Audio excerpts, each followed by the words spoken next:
Good afternoon and welcome to the CrossWord CyberSecurity PLC full year results investor presentation. Throughout this recorded presentation, investors will be in listen-only mode. Questions are encouraged and can be submitted at any time by the Q&A tab situated on the right-hand corner of your screen. Just simply type in your questions and press send. The company may not be in a position to answer every question it receives in the meeting itself. However, the company will review all questions submitted today and publish responses where it is appropriate to do so. Before we begin, I'd like to submit the following poll. I'd now like to hand you over to Tom Ilube, CEO. Good afternoon to you, sir. Good afternoon. I'm Tom Ilube. I'm CEO of CrossWord CyberSecurity, and welcome to our full year 2021 results and update investor presentation. I'm joined by Mary Dowd, our CFO, and by Stuart Jubb, our Group MD. Just to remind you of the team, so Richard Dearlove is chairman of CrossWord. He's the former head of MI6 and is chair of trustees of the University of London. So it really has a unique awareness of the challenges in both cybersecurity and the opportunities in the commercial space. Jake Holloway is Chief Product Officer, has been in the business of building software products for a long time now and has worked with CrossWord for many years. And Sean Arrowsmith is our Group Sales Director, who joined a couple of years ago and has taken responsibility for driving our sales forwards. So as a reminder of what we do, Mary, if you could move the slide on. CrossWord's purpose is to partner with organizations to keep them secure in the digital world. And the way that we do this is by reducing cyber risks for our clients by providing a portfolio of innovative products and services powered by university and other research-driven insights. One of the key words in there is portfolio. We are not a one product or a one service company. We are a company that has a portfolio of cybersecurity products and services. So we try to give investors exposure to the opportunities in the cybersecurity space through an interesting portfolio of products and services that are driven by research from universities and elsewhere. And one of our key things is our company values of responsibility, openness, learning and flexibility. One of the big challenges in this area today is retaining and attracting talent, and our culture, which we put a lot of work into, is quite key to our ability to grow the team. I'm going to hand over to Mary to talk through some of the achievements of 2021 and what we can look forward to in 2022. So Mary, over to you. Thank you, Tom. So in 2021, we had total revenue growth of 43% to 2.3 million. Within that, our product and consulting revenue increased by 56%. And this is as we stepped away from software development services, which we haven't delivered since September 21. So that's our SaaS product and consulting revenue increased by 56%. Consulting recurring revenue increased by almost 100%. And we deliver this through our virtual Chief Information Security Officer recurring revenue model. In 2021, we had two fundraisers, 1.6 million in February and 5 million in July 21. In our AGM in May, we had a share split of 10-1. So our February fundraise in new money was at 26 pence per share. And in July, our fundraise was at 30 pence per share. Tara Kemlin-Jones and Robert Coles joined the company as non-executive directors at our AGM last year, widening the expertise of the board. We acquired Verifiable Credentials Limited in May last year, and this added identity-proof to our product portfolio. Verifiable Credentials Limited rolled out from the University of Kent.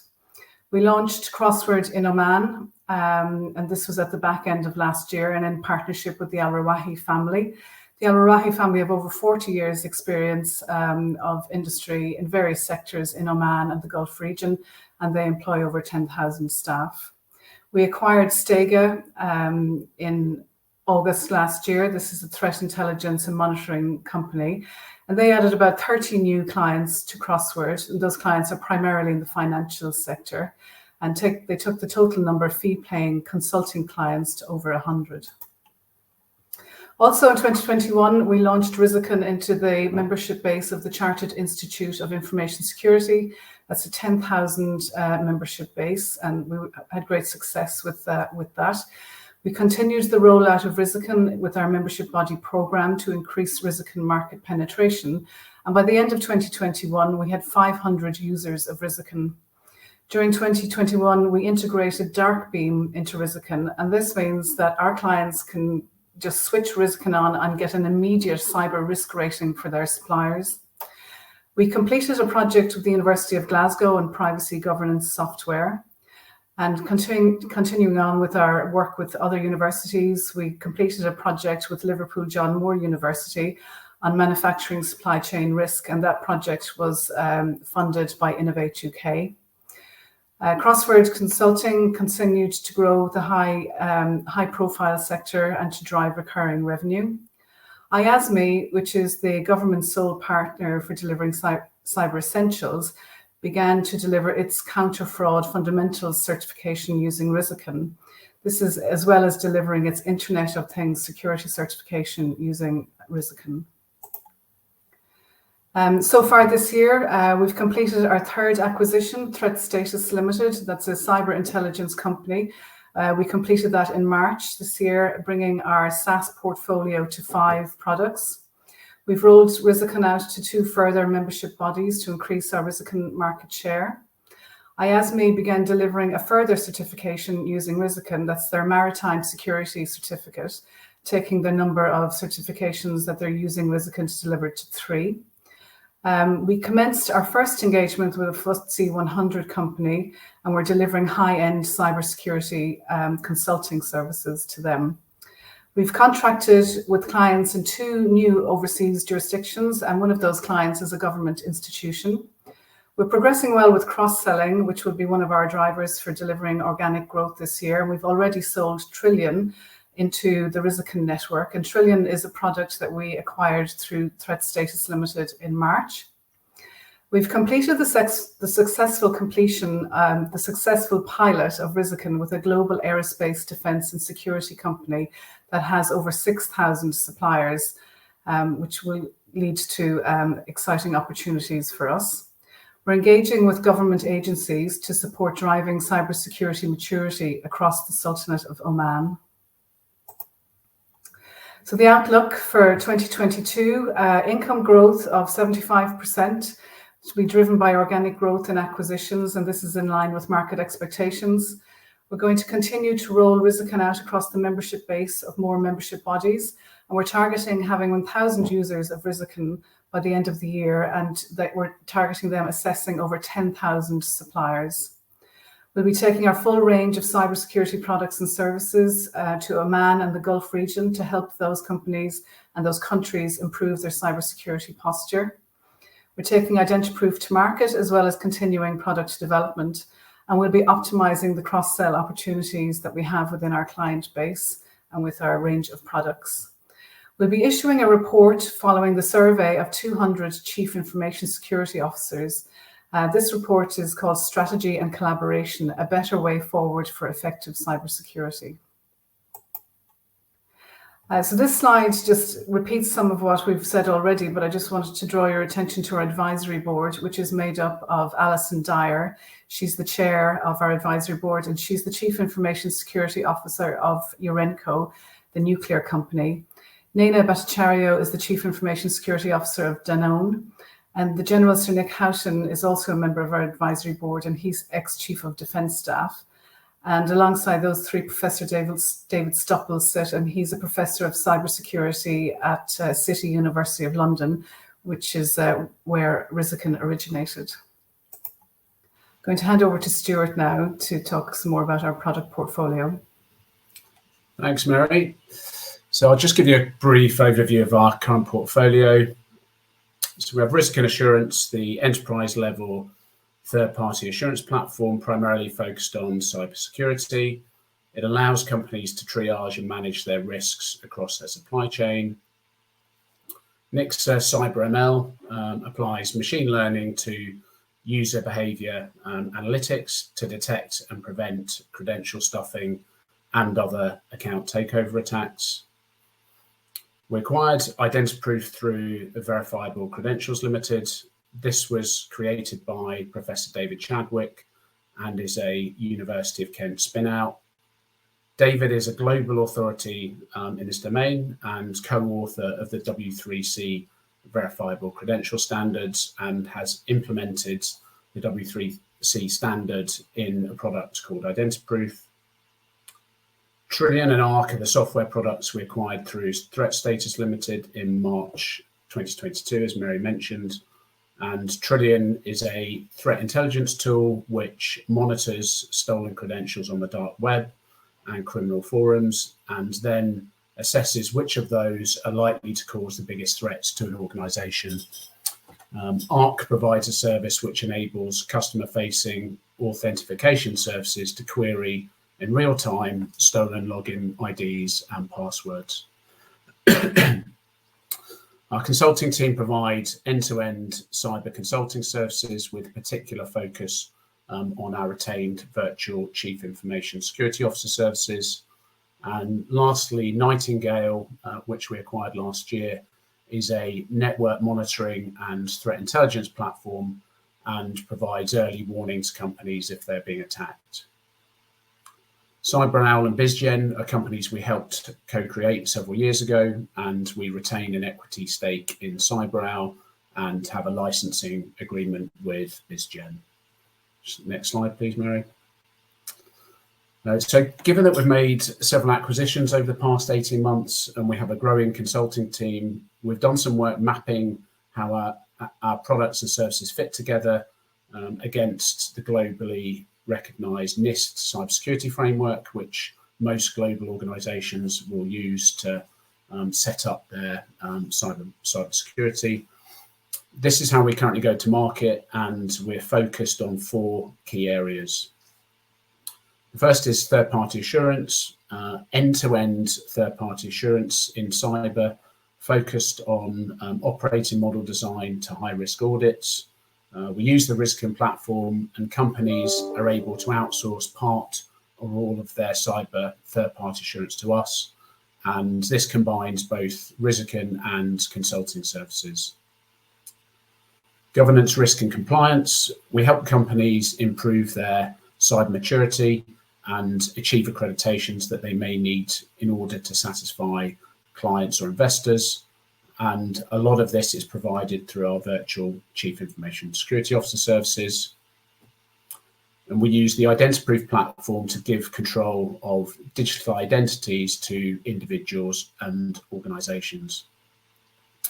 Lastly, we bring together Arc, Trillion, Nightingale, and our penetration testing services, and our offerings help companies identify and mitigate their vulnerabilities or weaknesses, and provide services to help them respond to incidents and provide post-incident support.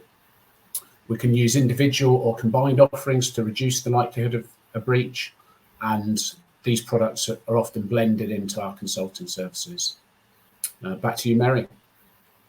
Thanks, Stuart.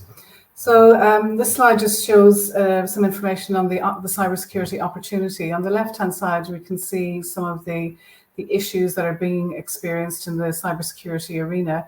The Log4j issue was a vulnerability reported at the end of last year, where an open source logging library commonly used by apps and services across the internet.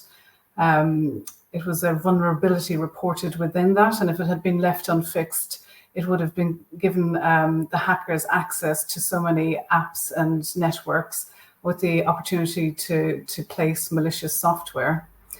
The UK remains the largest cybersecurity market in Europe, with the estimated revenue of 10 billion, and that's a growth of 14% in the prior year. And the UK market is the biggest exporter of cybersecurity services in Europe. 4 in 10 businesses and a quarter of charities report having cybersecurity breaches or attacks in the 12 months to March 21. And the PwC CEO survey said that more than 2/3 of UK CEOs are planning to increase their investment in cybersecurity and data privacy. And SolarWinds provides software to US government departments and many US companies. And they had a hack in 2020. This was an example of a severe impact of software supply chain attacks. And they estimate that the cost and the fallout of that hack being at least $18 million. So we can see that the cybersecurity is very high profile. The risks are being recognized, particularly in the current climate with the war in Ukraine. There's a high focus and awareness of the risks in cybersecurity. And that's a market that continues to grow, and the spend in this area tends not to be discretionary because of the risks involved. And over to you, Tom, to discuss our products. Great, thank you. So I will go reasonably quickly through the products, and it's really just to remind you and give you a bit more of a flavor of the products that we have. Risk and Assurance is the product that we started on first. It is designed to help organizations manage the risks, the cyber risks and other risks in their supply chain. It is a mature platform now with third-party assurance portal, third-party scorecards, assurance framework, and is applicable to both very large companies, medium and small companies. And it's a very solid, mature, scalable platform. Next slide. We take it to market as software as a service. It's an encrypted software as a service platform, and it puts organizations in control of managing their supply chain risks. And we take it to market in three forms, really. Risic Enterprise is the version that we will target at medium to large organizations, typically complex enterprises. These will have slightly longer sales cycles, 6 months to 18-month type of sales cycles, recurring revenue deals in the 10 to 50K per annum sort of size, and will generally adopt an outbound sales strategy to go and talk to those organizations. Risic Pro is more modular, out of the box, an online subscription. It's aimed more at small to medium-sized enterprises, a quicker sales cycle, smaller deals, a lot of inbound digital activity that we then convert into trials and then into sales. And Risic with Partners is about going and talking to large partners, sometimes in the defense or critical national infrastructure area. These will be long conversations that will result in fairly large deals as they come to fruition. And Mary alluded to one of those conversations when she talked about the trials that we've been doing with a large organization. We now have over 500 organizations that are using Risic, with about 4,000 end users using the product. Some are using the paid for version, some are using the free version and converting into the paid version. We are working through membership bodies. So the Chartered Institute of Information Security offered Risic to their 10,000 members, and we've been converting some of those into paying customers, and we're rolling out with further membership programs. We've got some very interesting ones hopefully coming up soon. We've got clients, as you can see, across multiple sectors. This platform isn't sector specific. It's any organization that has a fair number of suppliers and recognizing that it has cybersecurity risk to manage in those suppliers. And that's where Risic works well. And IASME, the National Cybersecurity Centre's sole Cyber Essentials partner, is now using the Risic platform across 3 different certifications that it offers to its clients. NICSA, as was mentioned, addresses the growing problem of credential stuffing. And this is where organizations or hackers will get a whole set of passwords and usernames and try them over and over again on a site in order to try and break into the site. And NICSA uses some interesting machine learning techniques to defend against that. Actually, there's a reasonable amount of synergy with NICSA and one of the products that we acquired with our threat status acquisition, And over time, we might look to see how those products work closely together. Next slide.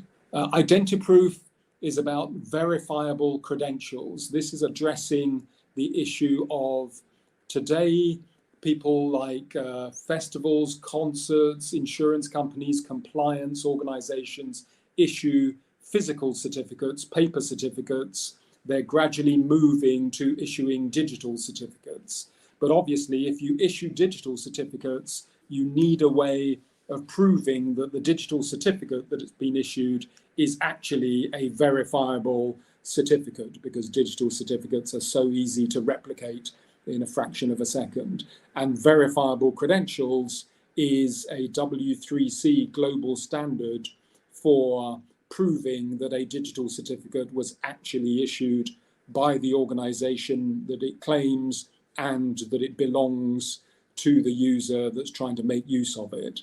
And we have a platform through the acquisition of VCL that provides that service, and we've been completing and developing that platform further and are out in the market talking to large organizations about piloting and then rolling out Identiproof. And Trillion and Arc are our newest acquisition through the acquisition of Threat Status. Trillion is a breached account mining platform. So it's a platform that correlates and analyzes literally billions of stolen usernames and passwords and hunting for digital identities that could belong to your customers or to your staff even. And Arc is a credential stuffing protection application. And as I said, this is where it overlaps with Nixa and where we might look to do something with the two products together. And it enables customer-facing authentication services to check that the username and password being used are not already based on compromised data. There's just been a huge amount of compromised data out there. In many organizations, if they do a review using Trillion to see whether their usernames and passwords of their staff have already been compromised, it's pretty surprising the number that are already out there, and often in clear text and often with the password as well. And this is almost always, in many, many cases, the start of a cyber attack on your company is based on the hackers getting hold of usernames and passwords from your organization and then using them to attack the company, which is why in the Financial Conduct Authority guidance is that organizations should be using a service like Trillion to assess whether their usernames and passwords are out there. And Trillion, we believe, because we've had a good look at the platforms that are out there, is easily one of the best and most comprehensive platforms for this sort of service that's out there in the market. Stuart. Thanks, Tom. So I'll just give you a brief overview of consulting services. So we've got innovative services across the whole cybersecurity lifecycle, from maturity assessment to certifications to virtual CISO. High quality team, ex-Big Four directors, former military and government and blue chip systems integrator backgrounds. It's strategic to our product business, so it provides market insights and opportunities to cross-sell product and vice versa. We have a CREST accredited penetration testing team, and there are multiple risk and assurance driven third-party risk consulting opportunities. We've worked with over 75 clients across multiple sectors. If you include the Stego clients, that takes that up to over 100, sorry. And working across multiple sectors, from insurance, professional services, financial services, nuclear, manufacturing and technology. And we're currently working for one of the world's largest global S&P 500 insurance brokers and several FTSE 250 and 100 companies. There's recurring revenue, which continues to increase, and we're looking to do a lot more recurring revenue projects rather than simply project revenue. and we're focused now on the margin growth following achievement of critical mass. Thanks, Mary. So I'll just give you a brief overview of Nightingale. As a reminder, Nightingale was acquired as part of Stager. It's a network monitoring and threat detection platform. It provides comprehensive cybersecurity monitoring using 30 different components, tools, and solutions. These are organized into one cohesive service which can be deployed without costly infrastructure or staff. It gives companies insights into potential areas of risk within their IT environment that they may not have known about previously, and it monitors the whole network and applications whilst allowing organizations to function uninhibited. And since taking over Nightingale, we're increasing the capacity of the platform and staff in order for it to cater for some of our larger clients. And we've got a number of opportunities within our consulting client base. Over to you, Mary. Thanks, Stuart. So just a summary, CrossWord was founded in March 2014, and we were admitted to AIM in December 2018. We have 2 offices, one in London and one in Krakow in Poland, where most of our developers sit. We currently have staff of 65, and we've engaged with more than 40 plus universities, and we have 5 software products, as well as a suite of cybersecurity consulting and threat intelligence services. We've had 3 successful acquisitions in less than 12 months. We have demonstrated strong product and services revenue growth. In 2020, it was 39%, 2021, 56%, and we're forecasting growth of 75% for the current year. We're also seeing strength in our client base, and we're seeing that growing. We've got a FTSE 100 company that we're servicing.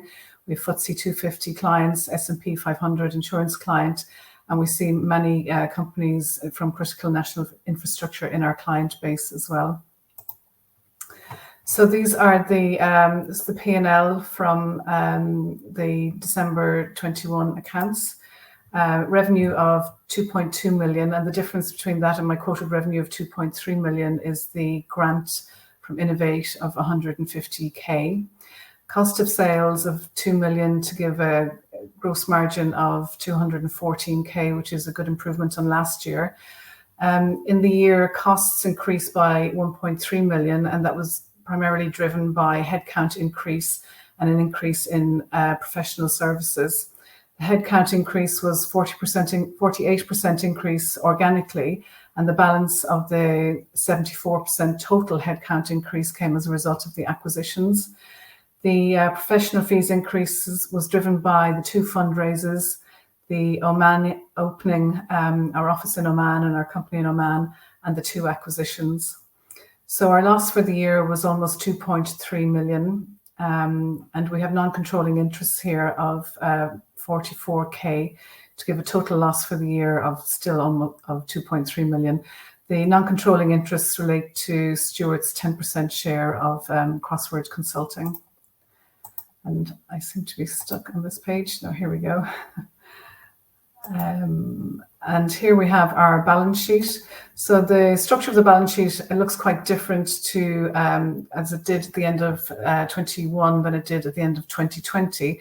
This is primarily due to the acquisitions we made during the year, which are represented as intangible and goodwill assets. Additionally, we have our unlisted investment of, that was an increase up from £31 to £457,000. And that relates to the CyberOwl shareholding, which was revalued at the end of the year. Our assets and liabilities have both increased as a result of the acquisitions. At the end of the year, we had cash of 3.4 million. And I think that's probably it. I think the other difference is the other current liabilities of 3.4 million. And that relates to the deferred liabilities and contingent deferral as well, relating to our acquisitions. And I'm going to hand over to Tom now to summarize. Great, thank you. So CrossWord, 43% growth last year. We expect to be in line with market expectations of 75% growth this year. So as you can see, we're really starting to accelerate now. We've got a great portfolio of products. We've really got some really good products and services in there, and it's now about scaling up, push for sale, sell more to existing clients, sell into new clients, expand into new territories, and that's what you'll be seeing a lot of over the coming period.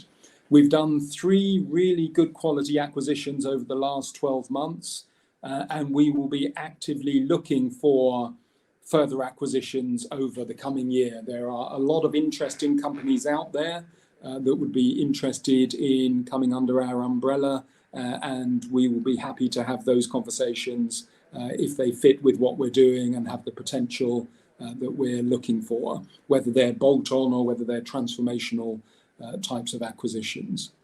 We are established in Oman.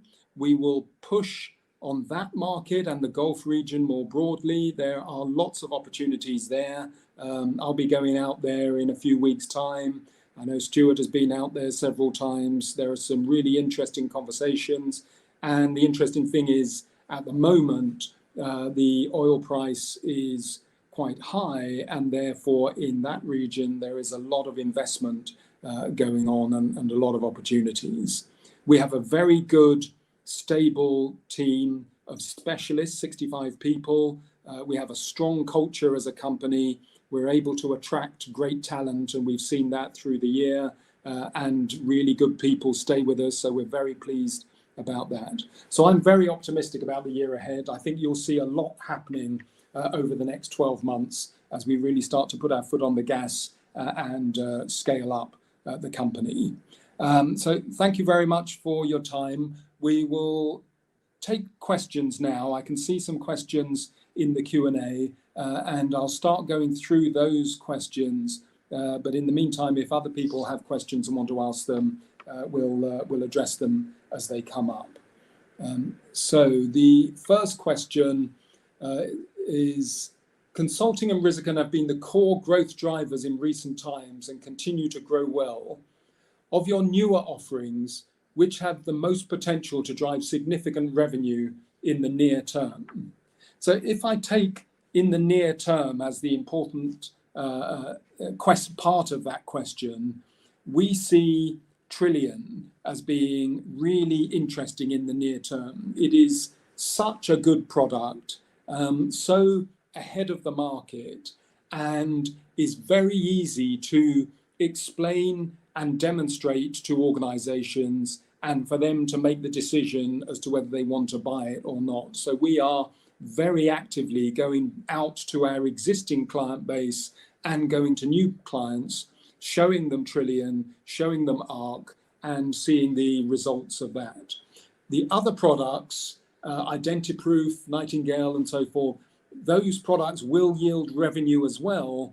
Some of those sales cycles are a bit longer. Some of the individual deals that we're looking at there are a bit longer, six-figure deals, multi-year deals, and so forth. But with Trillian and Arc, you can literally get in front of an organization, show them what it can do, and pretty much there and then they can decide whether they want it or not. And we're seeing that already and starting to see cross sales. So I think we'll see an impact really quite quickly on that side. The second question is, how do we see the breakdown between project-based and recurring revenue evolving going forwards? And Stuart, you might want to pick that up in terms of the push towards VCSO type projects and how you see different projects evolving. Yeah, thanks, Tom. So a typical consulting project life cycle is you go in and do an assessment of what their baseline cybersecurity is, and then you would do a project to fix those issues, and then we would try and engage them in the retained virtual CISO services, which now could have Nightingale included. What we've changed the model slightly in that we'll do the diagnostic piece of work, and then we will immediately try and engage them into the vCISO product, because they can more or less fix all the issues from the diagnostic and retain us for 2 or 3 years. And that's just a sort of commercial model that we've changed. So what that would mean from the consulting side is we would push the percentage of recurring revenue up, solely from consulting. So I think it's around 50% now. I'd expect that to keep going up, and consulting to keep growing over the next couple of years. Thanks. The next question relates to acquisitions. We've made several acquisitions. Are they fully integrated, and do we have appetite to do more? So the simple answer is yes and yes. They are fully integrated. We've done a good job, and the teams that have come in have done a good job of integrating quickly, both culturally and as teams, and also where appropriate, the technology as well. We've come together in the same offices. Where we're in the office, we work mostly remotely. We're hybrid, but people come into the office as well, and we work hard on that. So we're getting good, and we are good at the integration side. We are very interested in looking for more acquisitions, and we will be quite actively looking, having conversations and seeing if we can find things that are of the right size with the right product and at the right price for us to acquire. We see that as part of what we'll be doing over the coming period. There's a question about consulting engagements. Any examples, without names obviously, of, and Stuart, this will be one for you, of where a consulting engagement or consulting relationship has led to a product or Nightingale type opportunity? Yeah, there's quite a few, but the example I'll use is an insurance company, a major insurance broker in the City of London. We probably started with working with them 3 or 4 years ago on a consulting engagement, following the life cycle I mentioned previously. We have upsold Risican to them, and we're currently in conversations about them deploying Nightingale. I could pick a number of companies across manufacturing and nuclear and several other sectors. So it is very much part of our consulting commercial model to bring in the products at the right stage. And Stuart, have you done it the other way as well? I mean, I know you have, but just i.e. a product client where we've sold consulting. Yeah, so the good thing about Risican is it often needs consulting support. So it will often need consultants to do high-risk audits. So you use the Risican tool, you work out who your high-risk suppliers are, and then you'll often deploy consultants to do those audits. A number of companies have asked us to implement best practice third-party assurance for cybersecurity. So we've got an operating model that we've built, looking at a number of our clients. We implement that. So companies will often ask us to either do big chunks of the cybersecurity third-party assurance problem, or small chunks, and then that sort of supports Risican and can often lead to further consulting work as well in that third-party assurance field. Great, thank you. Next question might be for you as well. We mentioned that charity, in one of our reports, we mentioned that charities, 26% of charities have reported security breaches. Do we have any charity clients? We've got a couple. It's a sector we have had a look at. The challenges are they don't have massive budgets. So particularly our consulting team, we're not the most expensive, but we're not cheap because we have high quality staff. So we have done a couple of engagements. Because we've been quite successful, particularly in manufacturing and insurance, we've tended to focus there. But it is a sector that we sort of come back to and have a look at. But at the moment, we wouldn't have the capacity to take on any charity clients at the sort of rates that they're likely to pay. Yeah. There's a broader question about who do we see as our biggest competitor? And I think because we offer a range of products and services, we have different competitors in different areas. So if you look at something like Risican, sometimes we will come up against a company called OneTrust. Sometimes we'll see a company called Achilles. There are a range of different companies in that area, although often at the moment, the biggest competitor in that area is people carrying on either doing nothing or doing what they're doing with spreadsheets and so forth. So it's sort of inertia is actually a competitor in that space. On the consulting side, Stuart, you'll have a whole range of competitors, won't you? Yeah, so there's the likes of sort of Bridewell and Agria, who are quite big consulting firms, GRC International and ECSC, who are both listed on AIM, and we often get compared to. It depends on the size of the company. The bigger companies will be competing against the big four. So, as Tom said, there's a number of competitors that we don't tend to see the same ones.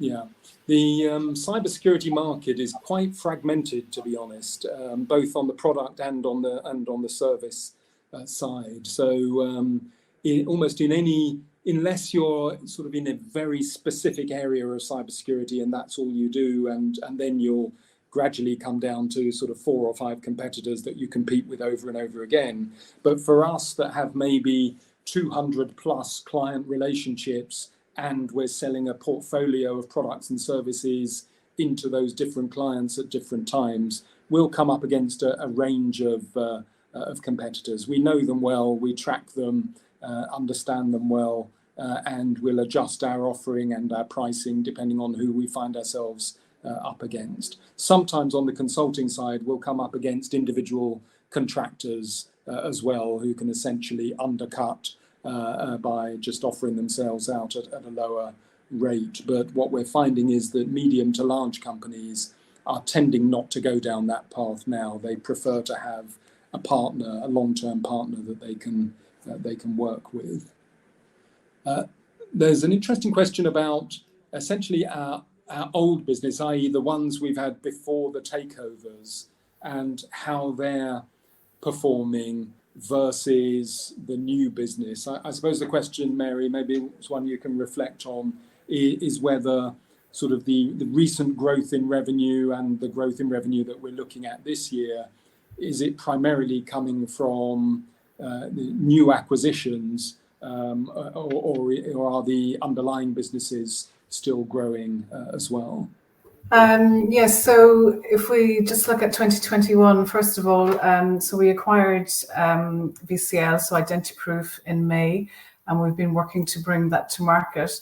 So there isn't a huge amount of revenue from Identiproof in the 2021 numbers, and we acquired Stega, so the Nightingale service, in August. So there we only had just over 3 months of revenue.